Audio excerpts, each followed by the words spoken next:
maybe a volume with that? I don't know. Testing? There we go. That's better. That's better. Good morning. John Myers on behalf of the Department of Public Works. We're here today to seek authority to extend our current lease on behalf of the Auto Title Division to provide auto title services in a satellite serving the West Shore area. This is approximately 3,100 square feet located on Great Northern Extension Boulevard in the amount of $515,000 for the 5 years. We are currently in this space and it's functioned for us, and the lease is expiring shortly, and we would like to extend it for this additional 5 years. Okay. Who uses the spots there? Is it visitors, staff? The space is the fiscal offices division, title division, auto title division. This is people who come in to get new titles, renewed titles, transfer titles. We have several satellite offices, one at Chevy and Snow Boulevard, one here on Great Northern Boulevard, one at Eastgate. We have one in this building, and one in Bedford by Southgate. Okay, and how about the costs in this contract comparing to prior contracts? This is a 5% increase for the first year, and several percent each year after that. We've built in a right to terminate with a year's notice. We are located across the street from the Great Northern License Division, license tag, which is a separate from the county's title. So to give us the flexibility to possibly, if they ever move, to move with them to provide, co-locate these services. Okay, and then it's a 5-year contract? Correct. Is that standard for this? Yes, we tend to do these in 5-year increments. They tend to give us the maximum flexibility for this type of use. And then what's the condition of the building? This is a strip shopping center. The building's in good condition. We had it built out for our use 10 years ago when we moved into this particular location, and it's still in decent condition. Okay, and do we pay for maintenance, or who handles that? Yes. The lease is pretty much all-inclusive, includes our taxes and maintenance and supplies and security, so. Okay, and I know we've talked about this in the past, but does the county have any long-term plans for purchasing these? With these somewhat smaller leases, it has historically not been our analysis that it makes sense to purchase the small location, because it's, we'd have to have our own cleaning staff. And so for these smaller satellite locations, it's generally worked to our advantage to lease, has been our historic and current analysis. Okay, with that, I'll open up the floor to questions. Any questions from my colleagues? Mr. Sweeney? Just a small one. Hey, John, how are you? Good morning. Just on the verbiage of the ordinance, it's in the fourth line, for a period of 12/1/23 through 11/30/23. It seems like a month backwards, so there should be some kind of typo there. If you're talking about in the ordinance or Yeah, the lease, in the ordinance. Councilman? Just in the caption, It should be to 11/30/28. I'm sorry, Excuse me, Mr. Sweeney, there is in the caption to extend the time period to 11/30/2028. yeah, I see that. Okay, but I was just wondering, Yeah, I understand. See, if you read the first part, it says period 12/1/23 to 11/30/2023 to extend to 11/30/2028. That's the first whereas clause. Yeah, that would not make. That should read 2028, 11/30/2028. It does go on to say extend the Yeah. time. It is not entirely, it could no, be. it's good. I was just wondering for just Just to clarify, we are extending it to If we 11. could just make sure that those dates 30/28. are the correct dates. It looks more like a typo than anything we else. can get the black pen and make the 3 and 8. Or the we red could. one. Okay, the clerk is aware of that, so. Thank you. Thank you, Mr. Sweeney. Any other questions? And then what is your request as far as moving this on? We'd appreciate your it's consideration. I 12-1. think there's 3 meetings in November, so we it's already had its first, obviously, so I think there's 2 more. So we should be fine. But Okay, then I'll make a motion for second reading. Second? I have a second? Ask one Oh, question. yes, I'm sorry, Ms. Conwell has a Through question. the chair, to John, will all the leases be the same time frame? I know you try to match them up. they are, all of our satellite locations for the auto title have varying times because they've had different needs over the years, so they do not line up. And since these are regionally geographic needs, they could It could vary. could change at times. So there's not been as much a need as some of the other ones to line them up together. Okay, thank you. All right, thank you, Ms. Conwell. We have a motion for second reading. Do I have a second? Second. We have a motion and a second for second reading in R 2023-0286. All those in favor say aye. Aye. Aye. Opposed, nay. The ayes have it. All right, thank you. Thank you very much. Thank you, Mr. Myers. And Madam Clerk, if you could read the next piece of legislation, please. Resolution number 2023-0287, making an award on requisition number 12300 to Kone in the amount not to exceed $3,843,640 for vertical transport, elevator maintenance, and repair services for various county facilities. Okay, if you could just state your name for the record. Good morning, Mr. Chair and committee members. Matt Reimer, representing the Department of Public Works. This is a 3-year contract with Kone Elevator Systems for our elevator maintenance and repair services that goes countywide. As council members may know, we have 14 buildings that have major elevator systems. We have 104 elevator systems in those 14 buildings.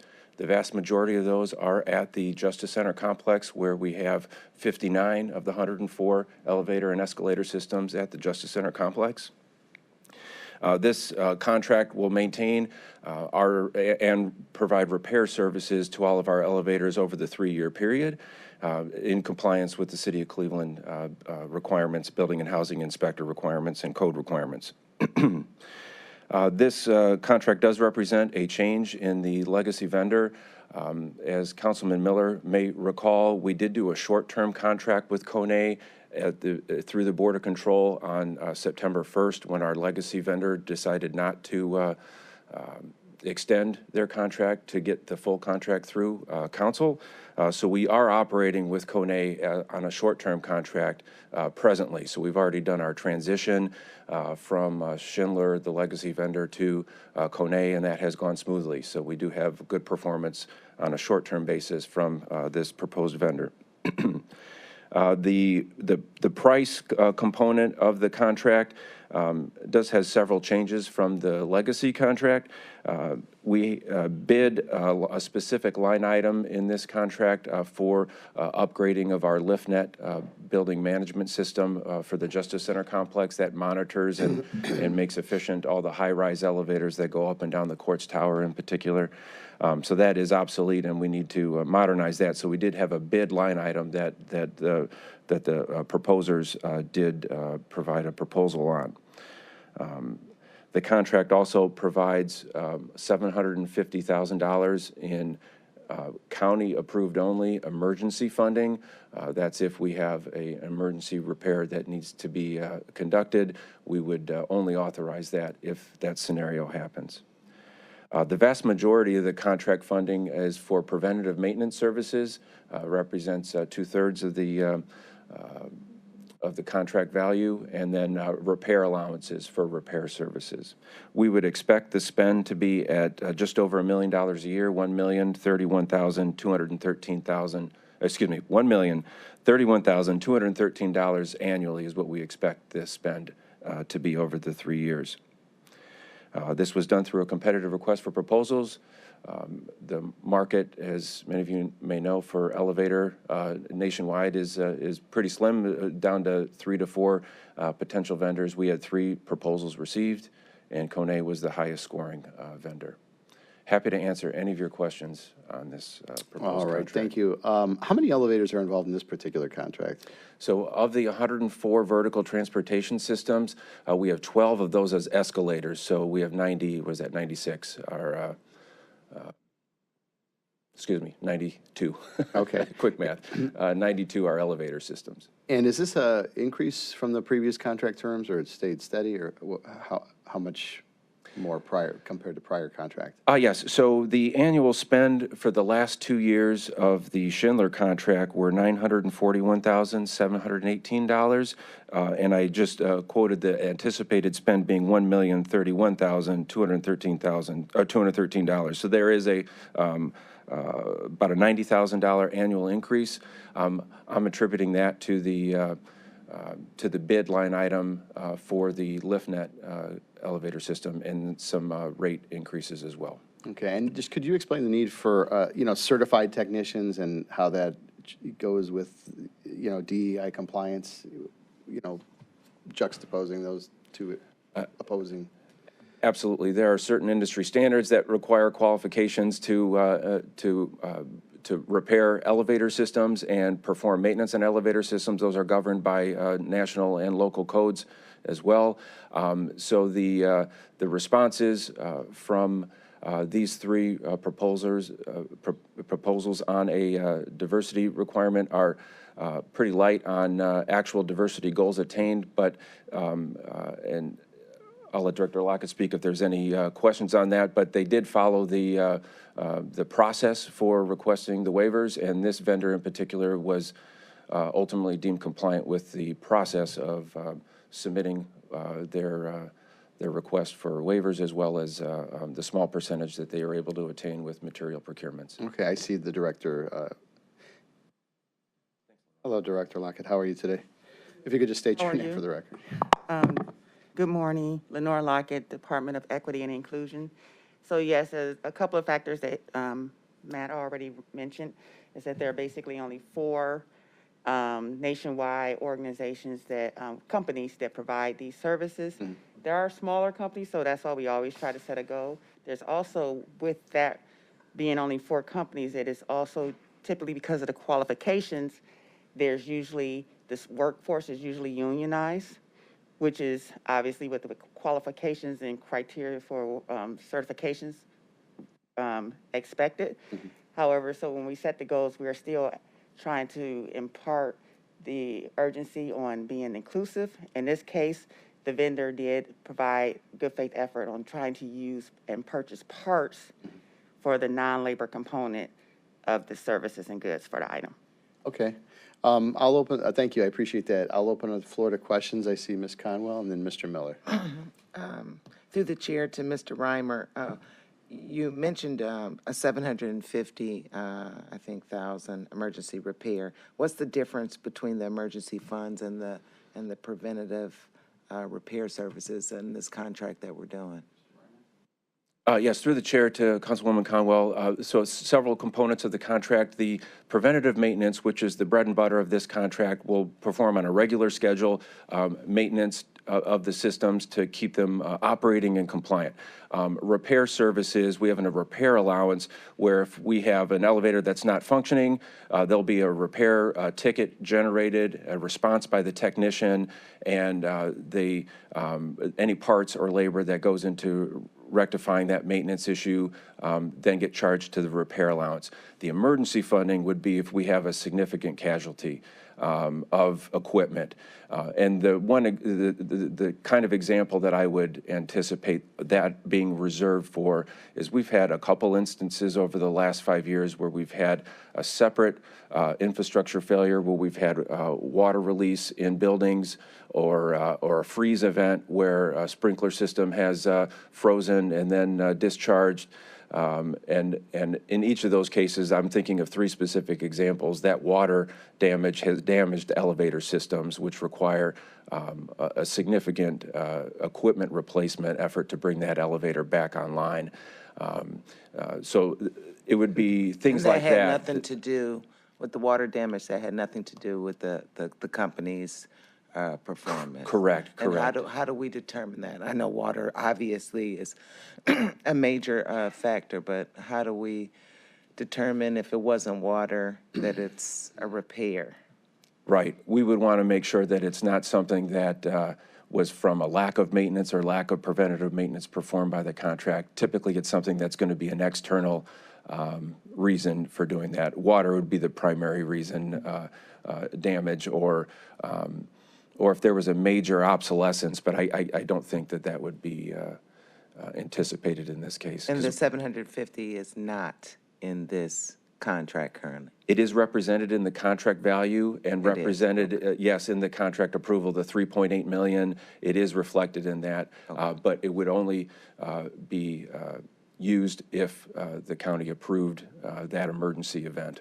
Okay, I don't remember, through the chair, I don't remember the emergency that you're talking about a few years back. But, Yeah, you so, know, in terms of money, maybe it was already in the previous contract and we just, No, the emergency funding component is a new component to this contract. okay, that's what I thought. And the events that I'm specifically speaking of, we had an event around the Veterans Day timeframe of 2021, which impacted one of the judicial elevators in the Justice Center Courts Tower.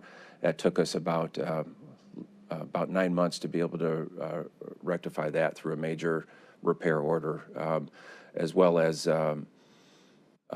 we had one at the Juvenile Justice Center this past winter where a freeze event during those hard temperatures during the Christmas holiday resulted in a water damage event that did impact one of the judicial elevators at the Juvenile Justice Center as well. And those funds came out of our capital budget? They did. They were executed by amendment to the Schindler contract, but sourced from our capital subsidy, yes. Okay, thank you, Mr. Chair. Okay, thank you, Mr. Miller. So you mentioned about one system that's outmoded and needs to be replaced, and my question is, what is the cost for that operation and where is that reflected in this contract? Yes, so through the chair to Councilman Miller, we had several bid line items in the proposal, the request for proposal. The first were all the preventative maintenance and repair allowance line items, which totaled across the 3 years for this vendor, $2,731,320. By comparison, the line item for the LiftNet upgrade, which is the monitoring system at the Justice Center, was proposed at $238,214. And we do intend to execute that because that represents a savings from the proposals that we had previously received from our Schindler contract provider. All right. Mr. Sweeney? Through the chair, is this going to cover elevator B in this building? It has a malfunction in it. It has the boom and some people got stuck in it a couple times.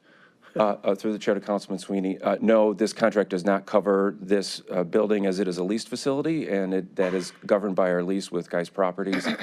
So it does not cover this building or any of our other leased buildings. Through the chair to Matt, can you try to advance I'm afraid to go into B. Through the chair, I will be happy to engage with our Geist counterparts to discuss any concerns with elevator B and any elevators in this building, yes. I appreciate that. Yes, sir. Mr. Chair, I would just like to echo his sentiments, because everybody, when B opens, you think twice about getting on that elevator. I feel probably bad not for good. B. B is bad. B's feelings are getting hurt quite. Right. Okay. One other question, Mr. Chair. Yes. I just want to understand, so we're going from legacy to Kone, as in terms of vendor? Through the chair to Councilwoman Conwell, from Schindler, I described them as the legacy vendor, excuse me for my terminology there. Schindler was the previous provider. They had the contract for about 6 years up until September of this calendar year when we did a short-term contract with Kone to bridge the gap between the long-term contract with Schindler and this proposed contract, which begins January 1st of 2024. And Schindler did not want to participate again?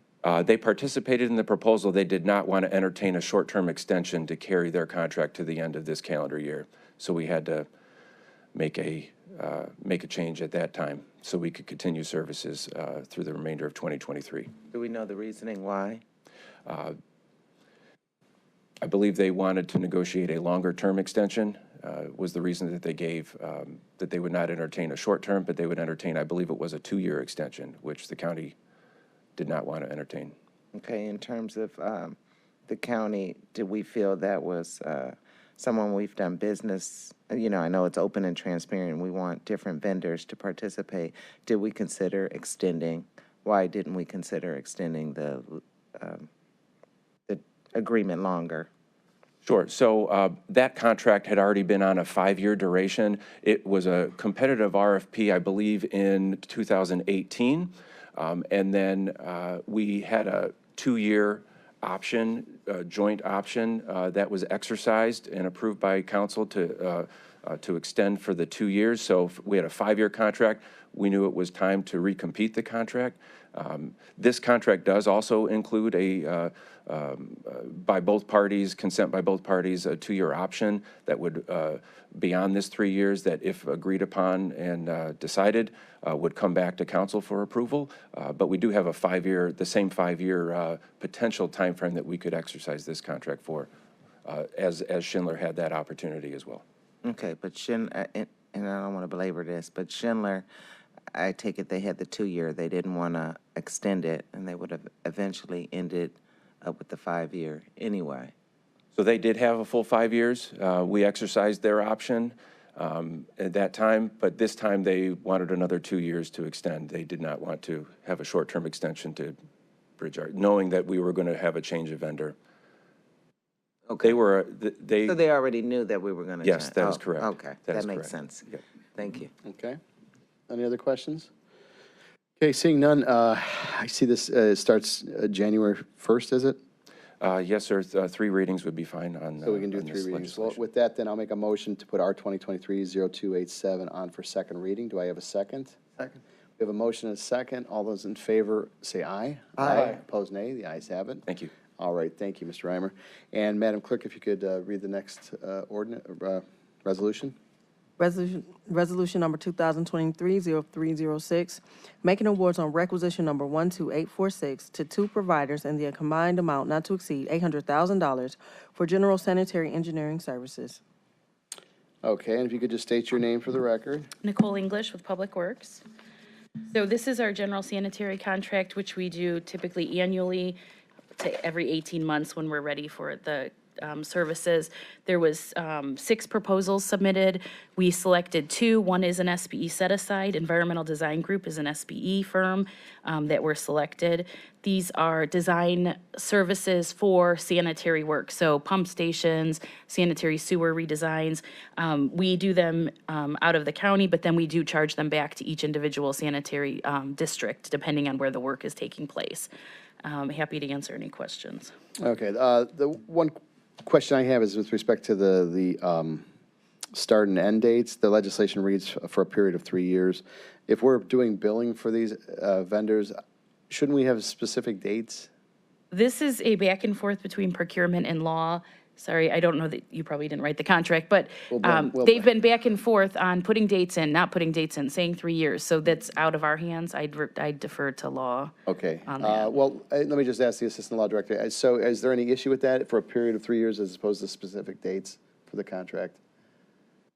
Without seeing what's in the actual contract, I don't know that I'll comment on that. I don't know that there's anything Yeah, specifically that would prevent it from being okay, but again, I would have to look at the contract too. I would just be concerned about not having a start date and a finish date. A period of 3 years can last three Right. years over extended Right, period. and, you know, we were putting dates in Yeah. years ago, and then because you didn't know exactly when it would get approved, so then sometimes the dates would be off, and we'd be amending them on the floor, so then I think they kind of suggested going to this 3-year period, but then when does it start, and how do you track it? So again, we're willing to do whatever law Okay. suggests, so they write the Well, I'll contracts. defer to the law department on that, but I would just ask a thorough review of the contract to make sure that there's no issue with the date on that, if you would. Also, I got a quick question. As far as the vendors themselves, have we used them prior in the county? Environmental Design Group we have used, MS Consultants we've used for more road and bridge work. I think this is their first sanitary sanitary contract, but EDG we have used in the past on this similar work. Okay, and I would assume each vendor has a specific job performance that they do, or do they do numerous jobs? It's or how's that? task-based, so depending on what comes up. So typically, when a task comes up, we'll look at which firm is more expertise in that, whether it's, designing the sewer, or some are more prone to writing standard operating procedures for our maintenance crews. We'll go to the company that we feel can do the job best, and then negotiate with them. And for some reason, if the price we don't think is right, we could go to the other one. But they're task-based contracts. Okay, I'll open the floor to questions. Mr. Miller and then Ms. Conwell. Do we currently have a contract in place for these services, and if so, when does that contract expire? Good question. 3 years from when it was executed. No, I'm just kidding. I don't know. That's No. funny. Let me double check. We do have one currently. So typically we do these every 12 to 18 months. And when we start running out of money, then we start the new process. So we do have active ones, but are likely almost out of money. So normally we'll run out of money before the time period. We just give it enough time, because if they do a design and the project's out to construction, in case we have questions, we can still call them. So I can get you what our current contracts are. I'll send that to you. Do you need suspension on this item, or can it go through? Well, we don't know because we don't know when it We starts. don't know when it's starting. I don't, we still have a few more council meetings right before the end of the year. So we can go 3 readings. As long as we get it done by the end of the year, I think we're good. We got 3 Okay. more meetings. I hope you Yeah. appreciate my candor. Ms. Conwell. Thank you, Mr. Chair. I would just agree that we probably need a date, so we'll all be on a clear pathway. But my question through the chair to Ms. English, have any new municipalities joined this service? I don't believe we have any new ones recently. We're getting one going. I feel like Brook Park is ready to sign up for some direct bill, not a full service, but at least to start. So I don't believe we've presented that yet. We're working on an agreement with them. So there's a few more we're looking to add soon. I know you usually mention it, so I Yeah, just, and we've increased. I think a few of the cities have increased, and someone recently just talked about possibly going from direct bill to full service now that we've been in there for a little while. So we'll get you an update on kind of where we stand. thank you, Mr. Chair. Do the municipalities usually approach the county, or if it's vice versa, or does it really kind of Both. depend? So normally when a new mayor comes in, or if like council had a big change, we'll go out and do a presentation just to inform them of our services.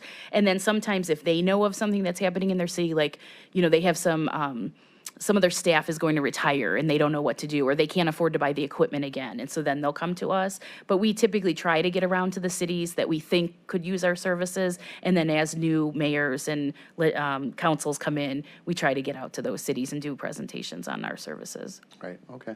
Any other questions? Just one. Have there been any, through the chair to Ms. English, has there ever been a issue with the city being able to reimburse on a timely? No, I don't think fashion? so. We've had some cities that have, a bigger need than what they have, so we have to talk through what we're going to do and how much we can afford. And, some that might use more money and go negative for a short term that we then collect on them. But no, not as far as can't pay, because most of them, we're direct collecting from off the tax duplicates. Oh, And so we are holding the money in our accounts, their accounts for them, and then the direct bill ones we charge. But we have agreements with them and we haven't had any issues with them not paying. Good to know. Thank Yeah. you. Okay, with no further questions, I'll make a motion to move our 2023-0306 on for second reading. Second. We have a motion and a second. All those in favor say aye. Aye. Opposed, nay. The ayes have it. All right, Madam Clerk, the next resolution. Resolution number 2023-0307, making an award on requisition number 12393 to CNS Engineers in the amount not to exceed $650,000 for general engineering services for the Cuyahoga County Airport. Okay, Nicole English with Public Works again. So this is another general services contract for design work, but this is related to the county airport. And so while it's 100% county airport funded upfront, as projects come about, if they are approved by the FAA, we could get reimbursed by the FAA. So we have to follow their rules for procurement of the contract. And so while we have a current contract right now open with CNS, it did not include all of the work that didn't identify upfront all of the work that we plan to do in the next few years. And so the FAA had asked us to go back out on the street to solicit a new proposal to be sure that we gave an opportunity for everyone who would want to submit on this work. So 3 people submitted. And we have selected CNS. They are our current vendor. They've done an excellent job. They scored the highest by far, 88 compared to 74 compared to 66. And so we are recommending that we go forward with this contract. And this would be a 5-year term. That's, again, standard through FAA. They're very different than on the road and bridge side and ODOT. So they have pretty strict terms. And so the 650 is a start value. Likely we'll be back for amendments as projects come up and we get funded through the FAA to do those projects. Okay. What types of projects are covered by the contract? So anything really at the airport that would need design. So whether we do a taxiway improvement, whether we're going to look at building new hangars, whether we need to do a wildlife survey to see, you know, how the deer are getting on the runway and what we could do to fix that.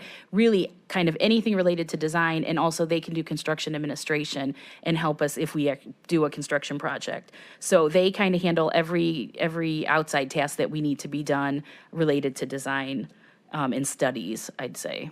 Okay. I'll open the floor to questions. Any questions? Mr. Miller? You mentioned deer on the runway. How big of a problem is that? You're on the Don runway. is still here. He can maybe talk more to, he's out there more often, but, you know, we definitely try to keep them off the runway.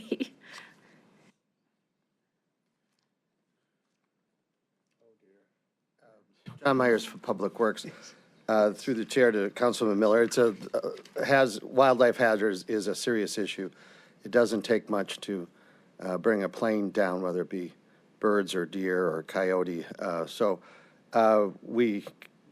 It's a consistent problem that we have to harass them to get out. We constant checking of perimeter fencing. We use pyrotechnics to scare them out of the area. Generally is what works to do it. But sometimes we have outsiders look just to make sure that we're not missing anything as far as how they're getting in or such. So. Okay, thank you. All right, thank you.